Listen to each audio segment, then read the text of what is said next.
Amados hermanos, bueno, mis amados hermanos, qué gusto es estar hoy con cada uno de ustedes. Espero que hayan tenido una semana llena de muchas bendiciones, que hayan estado bien. También les doy gracias de antemano porque yo sé que en estos tiempos navideños todo el mundo quiere estar con sus familias, disfrutar y hacer una cantidad de cosas. Entonces les doy gracias porque están dedicando este momento a Dios. Les doy gracias por eso. Me parece muy lindo la disposición que tienen cada uno de ustedes. Mis hermanos, hoy vamos a estar hablando de un tema muy importante y quiero que en el momento que yo vaya haciendo la predicación, quiero que también esto se vuelva una clase. Listo, mis hermanos, que sea un tú a tú, que estemos hablando, participando, porque me gusta bastante eso. Entonces, mis hermanos, quiero que me sigan el hilo, quiero que estén bastante concentrados. Ya saben que tienen alguna duda, ahí está mi papá o el hermano Alejandro para que la resuelva. A su papá. Entonces, mis amados hermanos, como se han dado cuenta, todavía no he dado parte de mi currículum. Ya mi hermano también me había presentado, pero me voy a presentar yo. Mi nombre es Matius Orozco, soy hijo de Wilson, tengo 16 años, me gusta mucho la programación y entre muchas cosas más. Soy un joven que le gusta bastante ocupar el tiempo en varias cosas. Entonces, mis amados hermanos, este tema que voy a dar el día de hoy va a ser un tema muy apologético. Para los que no saben qué es apologética, es la defensa de la palabra de Dios. Y quiero que me acompañen a leer Primera de Pedro, capítulo 3, versículo 15. Repito, Primera de Pedro, capítulo 3, versículo 15. ¿Qué dice? Si no, santificad a Dios el Señor en vuestros corazones y estad siempre preparados para presentar defensa con mansedumbre y reverencia ante todo el que os demande razón de la esperanza que hay en vosotros. Esto, mis hermanos, nos dice que tenemos que estar preparados en cualquier momento para defender la palabra de Dios. Esto es algo muy importante. Y el tema que les quiero traer hoy es algo, hermanos, que normalmente nosotros nos llenamos mucho la boca diciendo que hay, que nosotros seguimos a Dios, que una cantidad de cosas, pero a la hora de que vengan personas del exterior a preguntarnos, ¿cómo sabemos que Dios existe? ¿Existe Dios?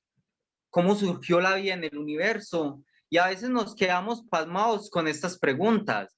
Es importante que cada uno de ustedes tenga claro estos conceptos y hoy los vamos a estar mirando. Me acuerdo, hermanos, una vez yo estando en el colegio, resulta que en mi colegio había un profesor que era muy bueno como que en todo, tenía un carro muy bueno, era un profesor alto, musculoso, lo perseguían mucho las mujeres, era un profesor de ciencias muy bueno en el colegio, uno de los mejores de acá de Medellín. Y había unas cosas en las clases de él con las que yo no venía de acuerdo debido a la enseñanza que me habían dado mis padres. Entonces él decía, mis hermanos, que no, que nosotros veníamos de los monos y bueno, ustedes ya saben ese tipo de cosas que dicen los profesores.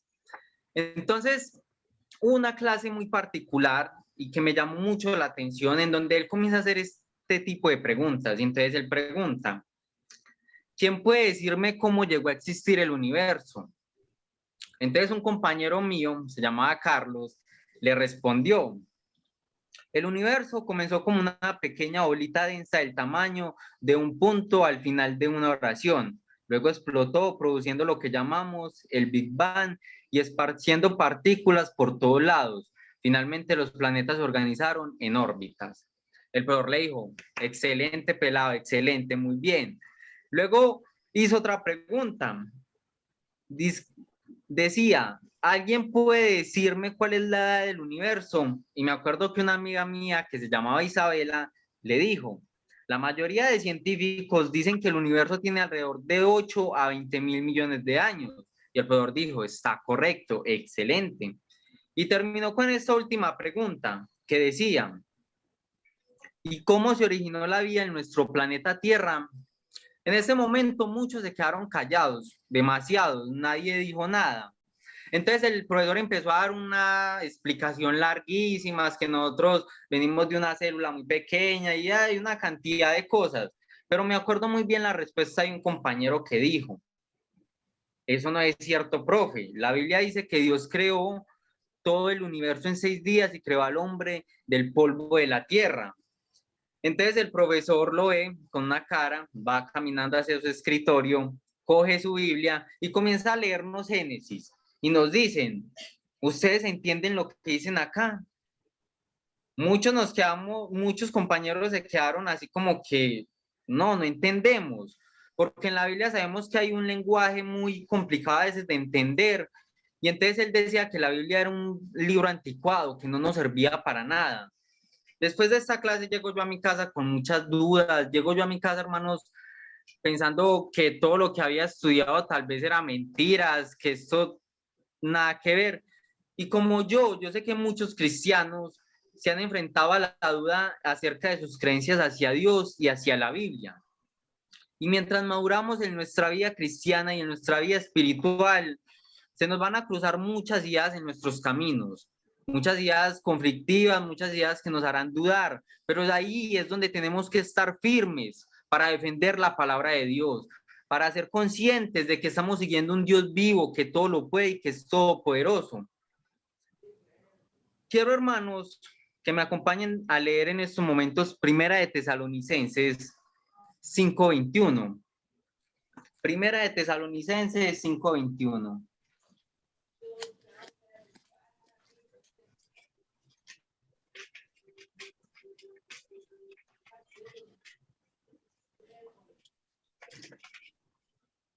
Amén. ¿Qué dice? Examinándolo todo, retened lo bueno. A veces, hermanos, como les decía ahorita, nos vamos a encontrar con muchas cosas en nuestras vidas que nos van a causar conflictos en nuestra mente, pero ahí está en nosotros en saber escoger qué nos sirve y qué no nos sirve. Tenemos que saber escoger bien las cosas y en el momento adecuado. La fe en Dios, hermanos, no es algo que nuestros padres o el predicador estén a un 100% en ella, nos lo sirvan en plato de oro, que ayudan, sí, porque nos ayudan a seguir nuestra vida cristiana, pero eso va en cada uno de nosotros, la fe que tengamos, la pasión que le tengamos a Dios, a esto, porque hay que tener pasión por la obra, hay que tener pasión por Cristo, porque si estamos acá es porque lo queremos alabar y glorificar en todo momento. Y entonces, hermanos, ahora yo quiero ser el profesor para ustedes y quiero empezar con una pregunta muy básica y a la que, como les dije ahorita, muchos cristianos se han enfrentado, que es, ¿existe Dios? El punto es, ¿Dios existe o no existe? No puede haber un nivel intermedio, tiene que haber un sí o un no.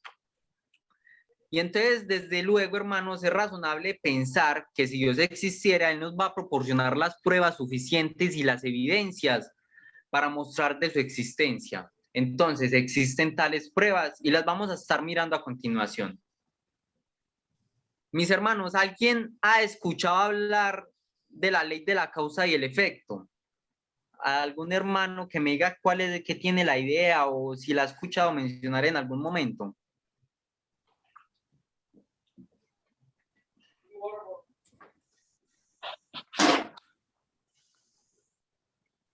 Bueno, la ley de causa y efecto es que todo en la vida tiene un causante y toda causa a su vez da un efecto, da un resultado.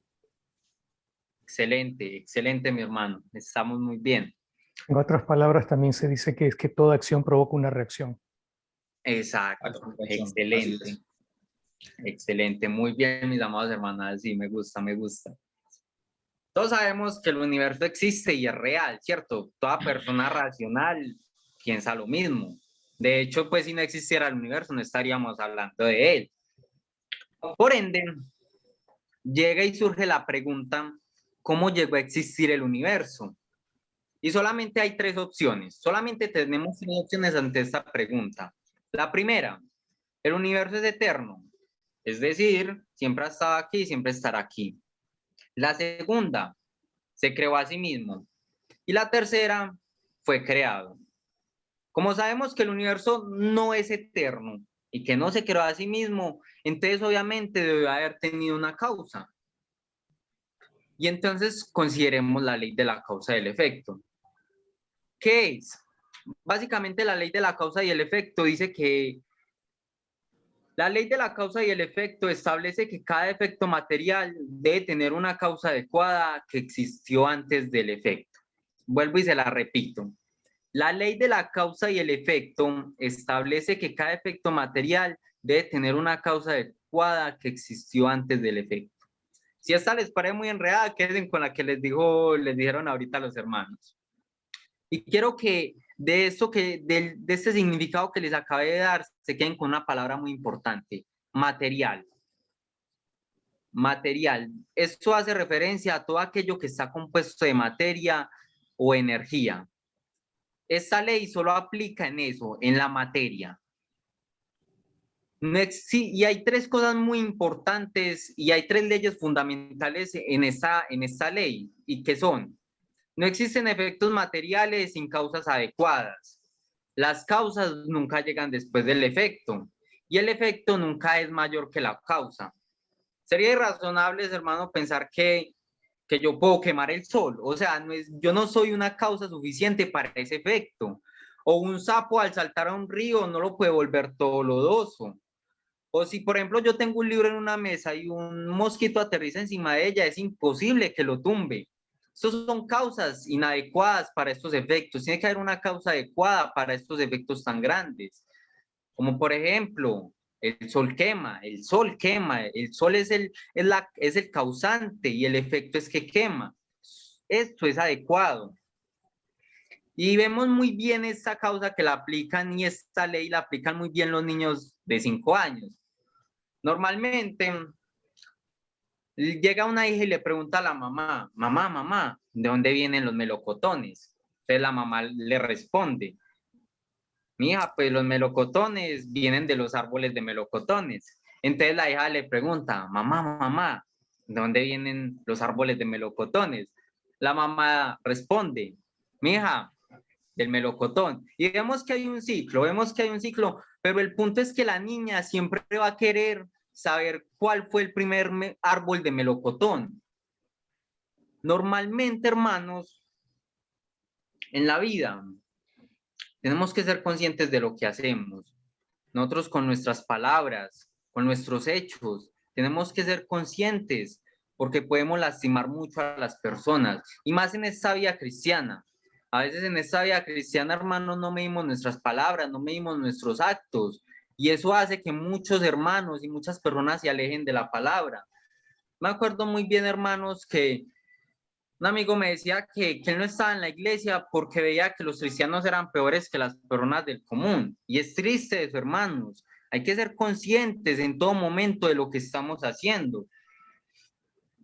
Siguiendo con el tema, sabemos que el universo no se creó a sí mismo por una simple razón: la materia no puede crear materia. Porque, hermanos, si tomamos una roca, nosotros podemos hacer con esa roca 50.000 experimentos, pero nunca vamos a ser capaces de producir más roca de la que ya tenemos. Eso es imposible. Por tanto, lo que causó el universo no pudo haber sido algo material. Y yo sé, hermanos, que esta frase que les voy a decir es un insulto a su inteligencia. De la nada sale nada. Pero es triste porque vemos que hay mucha gente que dice que no, que el universo y todos nosotros salimos así, de la nada, y un boom.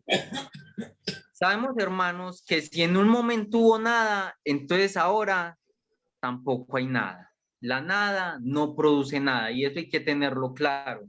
No podemos sacar hipótesis, y por eso digo que la teoría del Big Bang está tan vacía, porque ellos dicen que no, que las moléculas, que una cantidad de cosas, pero es que no había nada. Sin nada no se puede hacer nada. El mero hecho de que yo haga así o haga así no está haciendo nada. Yo no estoy haciendo nada. De la nada no puedo sacar nada. Y vamos a ver otro argumento muy importante ante la cuestión de que si existe Dios, y es el punto de la moralidad de la humanidad. Este tema, hermanos,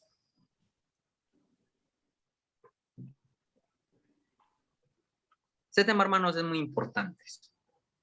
Sabemos muy bien, hermanos, que toda persona sabe o tiene cierto grado de razón ante qué es bueno y qué es malo, qué está correcto y qué no está correcto.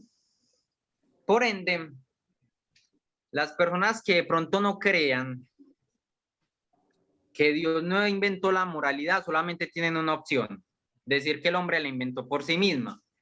Pero esto es un problema muy grande. Se dice que nosotros los humanos somos la última especie, somos el último animal en la evolución.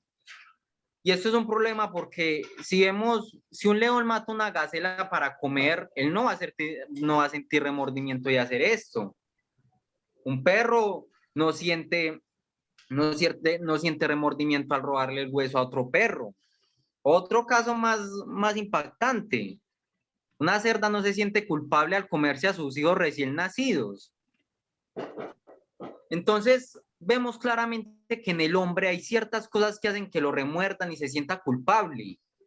Nosotros pensamos y somos conscientes de lo que hacemos, porque el simple hecho de que estemos hablando de moralidad prueba que la moralidad ya existe y que alguien la tuvo que haber creado. Porque, hermanos, después de todo, pues un simio no se sentó y le dijo a otro simio: no, y vamos a mirar qué es bueno y qué es malo. No tendría lógica. Y, hermanos, la Biblia habla acerca de la causa del universo. El universo es un efecto, pero la causa es mucho mayor. Y quiero, hermanos, que me acompañen a leer Hechos 17:24. Vamos a ver qué dice.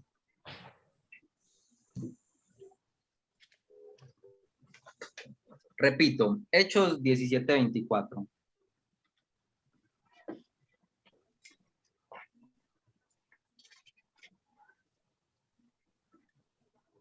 ¿Qué dice?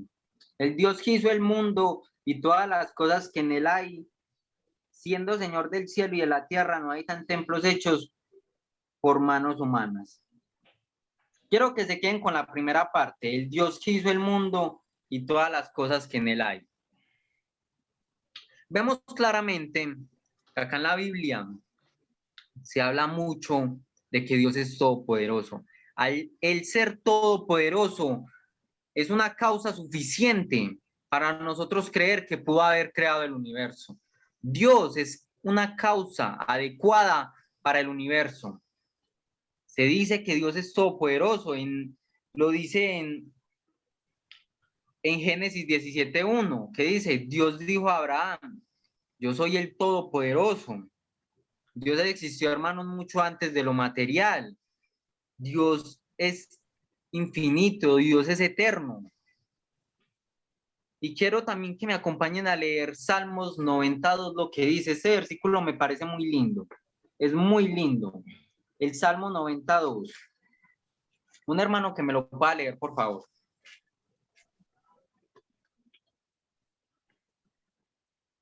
Antes que naciesen los montes y yo formase la tierra y el mundo, desde el siglo y hasta los siglos, tú eres Dios. Ese versículo, hermanos, muchas gracias a la hermanita que lo leyó. Ese versículo es hermoso. Es un versículo, hermanos, que Dios siempre ha estado, Dios siempre va a estar, Dios siempre ha existido. Dios, hermanos, es todopoderoso. Y vemos claramente que Dios es un ser moral.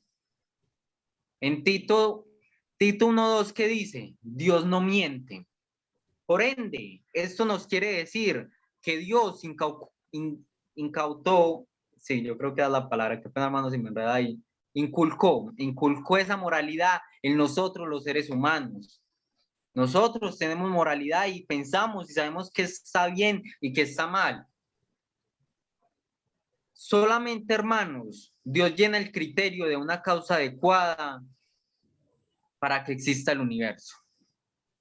Pero entonces, bueno, un minutico, esperemos ahí. Yo sé que muchos también se estarán preguntando, bueno, hablando de la causa y el efecto, ¿por qué esto no se aplica en Dios? Entonces, Dios no tiene causa.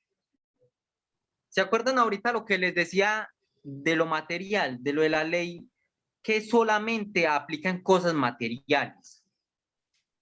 Y quiero que lean Juan 4:24. Juan, alguien que me lea, mis hermanos, por favor, Juan 4:24, ¿qué dice?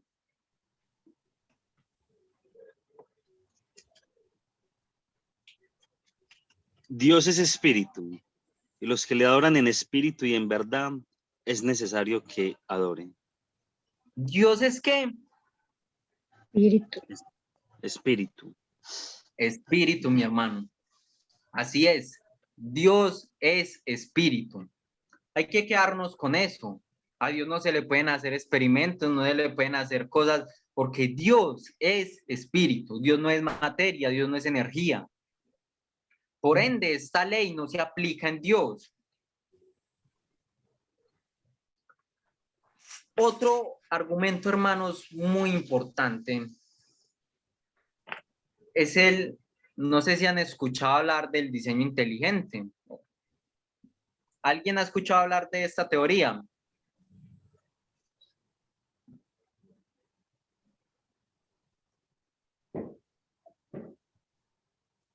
Bueno, ya veo que nadie. Yo les voy a decir. Muy bien sabemos, hermanos, que cada poema necesita un poeta. Cada pintura necesita un pintor. Y obvio, nadie puede negar esto. De hecho, hermanos, pues si nosotros viéramos un carro a la mitad del bosque, pues nosotros pensaríamos que fue alguien el que lo puso ahí. Entonces, vemos algo acá muy importante. Todo diseño demanda un diseñador. Pasa algo muy curioso con los ateos. Los ateos dicen que sí, que en el universo hay mucha precisión, que en el universo está muy bien, que tiene mucha precisión y que está muy bien hecho, pero nunca aceptan que hay un diseñador, nunca aceptan que Dios fue el que hizo el universo, aunque sepan que hay complejidad y hay una cantidad de cosas. Y entonces, hoy les quiero dar un pequeño recorrido por el corredor de la fama del diseño. Y quiero que veamos unas cosas impresionantes que ha hecho Dios. No sé, hermanos, si ustedes han salido por la noche y han visto todas las estrellas. Se dice, hermanos, que nosotros podemos ver alrededor de 3.000 estrellas solamente utilizando nuestros ojos. Pero si utilizamos un telescopio, podemos ver más de 100.000 estrellas.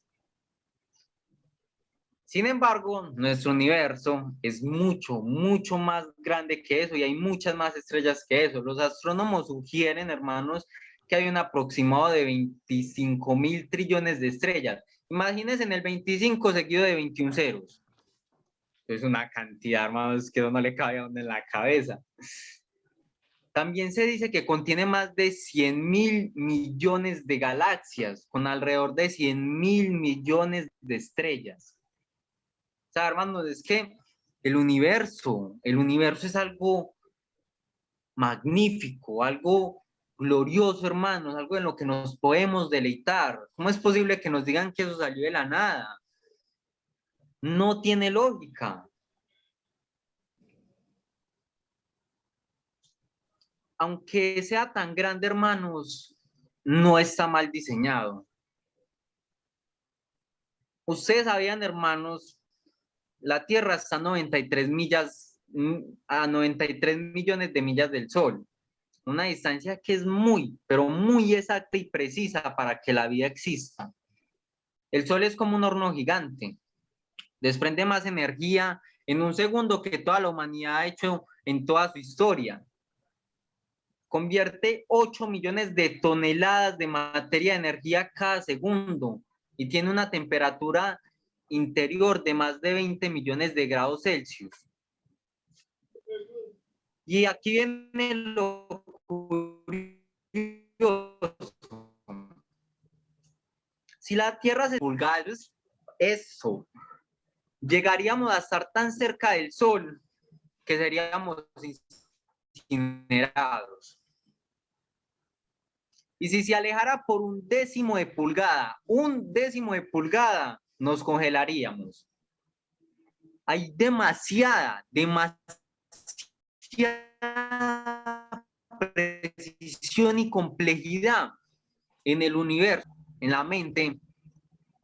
Esto tan grande y tan hermoso, porque es hermoso, hermanos, ver toda la creación que ha hecho Dios. Además de eso, la Tierra tiene una temperatura perfecta. Se dice que la temperatura global de la Tierra está en 11.3 grados Celsius, alrededor de 57 grados Fahrenheit, que es una temperatura perfecta, con mucha precisión. Y hay otra cosa, hermanos, hay otra cosa en la que también hay mucho diseño y algo que a veces no le prestamos tanta atención, el ojo humano. No sé si ustedes alguna vez se han puesto a analizar el ojo humano. El ojo humano es uno de los mecanismos más complicados en el mundo, que el mismo Charles Darwin, el que crea lo de la supervivencia y que salimos de los monos y eso, dice que es difícil creer que este mecanismo tan espléndido hubiera podido originarse accidentalmente. El ojo reúne más del 80% del conocimiento que transmite al cerebro. El cerebro está conectado a cada ojo por más de 600.000 nervios. 600.000 nervios, o sea que en los dos tenemos 1.200.000 de nervios. Eso es mucho. En los dos ojos, algo que nosotros no le ponemos tanta atención. La información viaja a 300 millas por hora. Los científicos dicen que el ojo recibe alrededor de 1,5 millones de mensajes al mismo tiempo, los clasifica y los envía al cerebro. El ojo, nosotros porque aquí hay unas especificaciones larguísimas y muy buenas, pero el ojo, hermanos, es impresionante. Es impresionante todo, escúcheme, todo lo que Dios ha hecho. Todo lo que Dios ha hecho es perfecto, preciso y complejo. Y hay una cantidad de cosas, hermanos, en nuestra vida que a veces nos cerramos a nuevas experiencias, nos cerramos a cambios, a veces nos cerramos a conocimientos, y eso está mal. Tenemos, hermanos, que ser abiertos a las cosas, tenemos que aceptar las realidades, y a la hora de que cuando vengan personas del exterior a preguntarnos, a cuestionarnos, que nosotros tengamos unas bases firmes de qué es lo que seguimos, de a quién amamos, de por quién luchamos, por quién perseveramos, porque nosotros día a día estamos en ese continuo mejorar con Dios. Porque la vida, muchos dicen que la vida cristiana es color de rosas. Eso es mentira, mis amados hermanos. La vida es difícil, y más la vida del cristiano, con tantos problemas en el mundo, con tantas tentaciones, con una cantidad de cosas que yo sé que cada uno de ustedes lucha. Hay que estar firmes y fuertes en cada momento. Tenemos que tener unos argumentos claros y convincentes a la hora de que las personas se nos acerquen a nosotros. Tenemos que tener unas creencias y unas bases sólidas en todo momento. Esto, hermanos, fueron unos pequeños argumentos, porque hay miles y miles de argumentos que Dios nos da. Hay muchas evidencias, pero estos son pequeños argumentos que nos pueden servir para defender mejor la palabra de Dios. Tenemos que estar dispuestos y preparados para luchar la buena batalla. Que el Señor los bendiga. Amén, hermano. Amén. Amén, hermano. Muchísimas gracias a Dios. Gracias a Dios primeramente. Qué bendición. Gracias a Dios. Gracias, hermano Mateus.